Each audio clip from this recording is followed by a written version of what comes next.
भारत ने UN security council के ऊपर एक बार फिर से हमला कर दिया है। भारत के विदेश मंत्री डॉक्टर अजय शंकर साहब के बाद हमारे फॉरेन सेक्रेटरी हर्षवर्धन श्रृंगला साहब भी आक्रामक मोड में आ गए हैं। सेकेंड वर्ल्ड वॉर के बाद यूएन सिक्योरिटी काउंसिल का गठन किया गया था इंटरनेशनल पीस और स्टेबिलिटी यानी दुनिया भर के देशों के बीच शांति व्यवस्था को स्थापित करने के लिए। जहाँ भी दुनिया में दो देशों के बीच में युद्ध हो रहा हो उसको रुकवाने के लिए, या फिर अगर कोई एक बड़ा देश छोटे देश के ऊपर आक्रामकता दिखा रहा हो, छोटे देश को डरा धमका रहा हो, उसकी टेरिटरी छीनने की कोशिश कर रहा हो, उस पर कार्रवाई करने के लिए यूएन सिक्योरिटी काउंसिल के 5 परमानेंट सदस्य अमेरिका, रशिया, ब्रिटेन, फ्रांस और चाइना को वीटो जैसी स्पेशल पावर दी गई।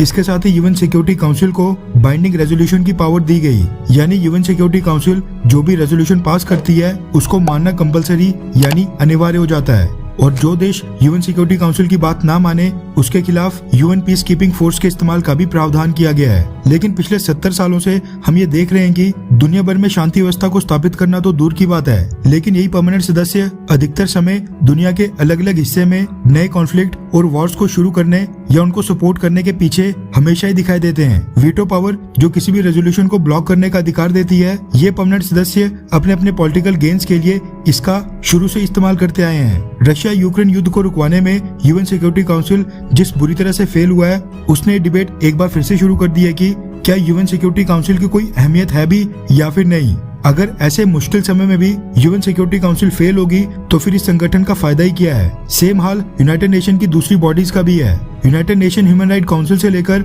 वर्ल्ड ट्रेड ऑर्गेनाइजेशन, हर जगह कुछ गिने चुने पावरफुल देशों का दबदबा है जो अपने फायदे के लिए नैरेटिव सेट करते हैं, और जहाँ पर असल में काम करने की बात आती है वहाँ पर फेल हो जाते हैं। भारत ने इन सब बातों के ऊपर प्रकाश डालते हुए यूएन सिक्योरिटी काउंसिल की नालायकी को फिर से उजागर किया है। रेफरेंस के लिए आपकी स्क्रीन के ऊपर द इकोनॉमिक टाइम्स के आर्टिकल का स्क्रीनशॉट है, जिसके मुताबिक इंडिया ने कहा है कि यूनाइटेड नेशन सिक्योरिटी काउंसिल के देश ग्लोबल पीस यानी अंतर्राष्ट्रीय शांति स्थापित करने में बहुत ही सीमित रोल प्ले कर रहे हैं और इसमें फेल यानी असफल हो रहे हैं। भारत के फॉरेन सेक्रेटरी हर्षवर्धन श्रृंगला साहब ने पिछले कल स्टेटमेंट दी कि यूएन सिक्योरिटी काउंसिल अपनी जिम्मेदारियों को पूरा करने में सक्षम बिल्कुल नहीं है। जब तक यूनाइटेड नेशंस और विशेष रूप से यूनाइटेड नेशन सिक्योरिटी काउंसिल में सुधार नहीं किया जाता, कम देशों की रिप्रेजेंटेशन होने के कारण, तब तक यूएनएससी वैश्विक शांति और सुरक्षा बनाए रखने में बहुत ही सीमित भूमिका निभा पाएगी।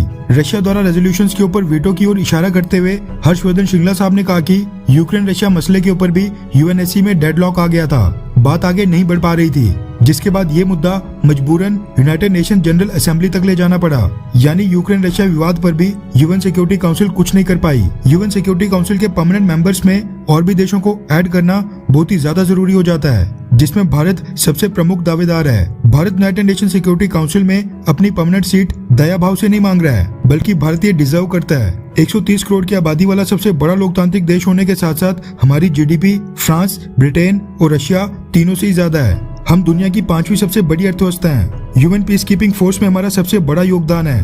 Global fire power index ranking के मुताबिक भारत की सेना फ्रांस और ब्रिटेन से भी ज्यादा पावरफुल है और दुनिया में 4th नंबर के ऊपर आती है। ऐसे में भारत यूएन सिक्योरिटी काउंसिल का परमानेंट मेंबर बनने के लिए सबसे बड़ा दावेदार है, लेकिन वो होने के लिए यूएन सिक्योरिटी काउंसिल में रिफॉर्म्स होना बहुत ही ज्यादा जरूरी है, जिसको हमारे फॉरेन सेक्रेटरी हर्षवर्धन श्रृंगला साहब ने बहुत ही अच्छे से हाईलाइट किया।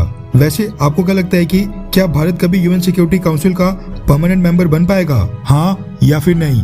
नीचे कमेंट करके अपनी राय जरूर बताएं।